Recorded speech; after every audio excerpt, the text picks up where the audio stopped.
is sponsored by Ram Trucks, built to serve. Back here, first things first. Talking the 49ers now and their continued love for Tom Brady. GM John Lynch said the team decided they had a long-term answer in Jimmy G, but it was their responsibility to look into Tom Brady. Nick, I know this fires you up. What was your reaction to this? The further quote is unreal. We went back and took a hard look at Jimmy. We grinded for a period of 3-4 days. And I think we both came back and said, you know what? We've got the long-term answer in our building right now. Can you imagine applying this to any other walk of life? Someone, an old fling hits you up on Facebook. You want to leave your wife for me? It's like, well, after 3 or 4 days of reflection, I was like, nope, I'm good where I'm at. Like, why are you saying this out loud? Why do you keep telling America, John Lynch and Kyle Shanahan, that you're in like, not in love with your quarterback? So, Jenna, to answer your question, what my reaction was this: 1211 Avenue of the Americas. That's the address of where we typically do the show and where I can receive mail.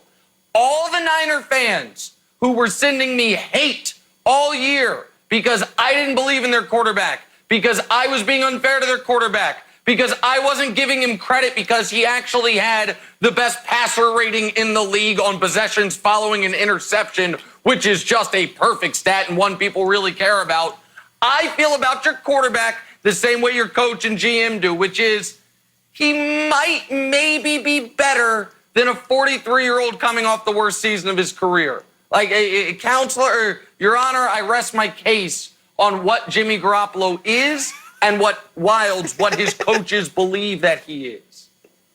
Okay, I have a few takeaways from that.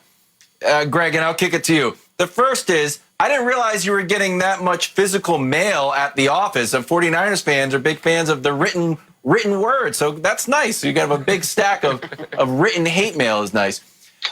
Greg, the question is for you.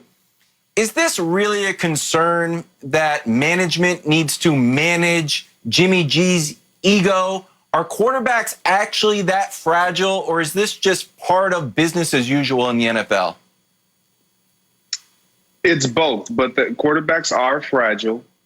And I agree 100% with Nick. And why would you ever even continue to talk about it? Your head coach has talked about it, and then now your general manager has talked about it. If I'm Jimmy Garoppolo, I can listen. I have a set of ears. If I can interpret what they're saying, they're basically saying, I'm the quarterback just for now.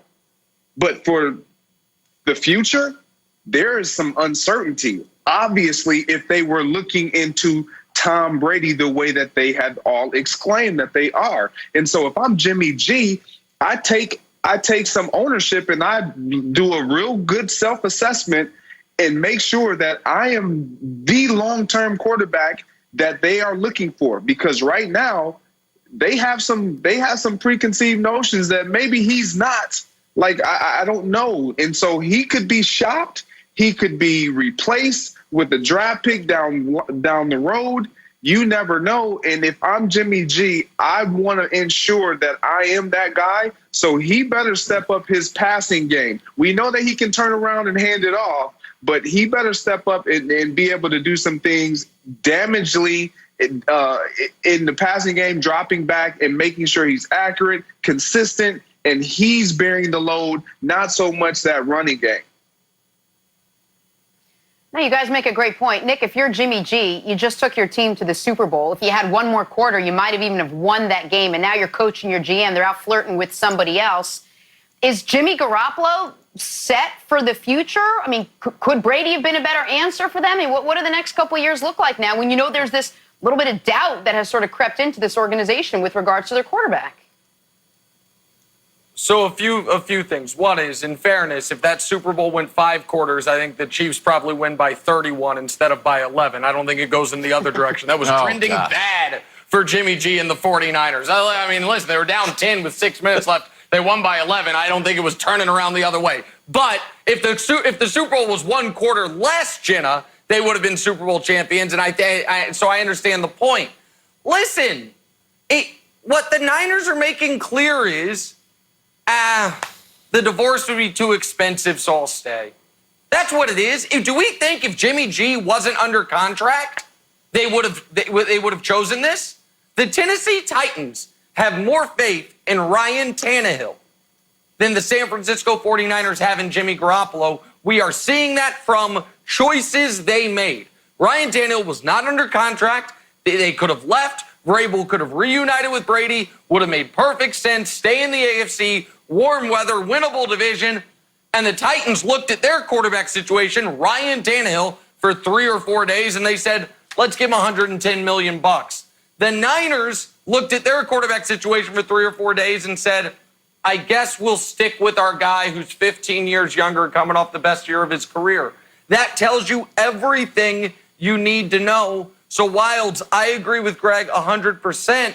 Yeah, that Jimmy Garoppolo should be renting, not buying.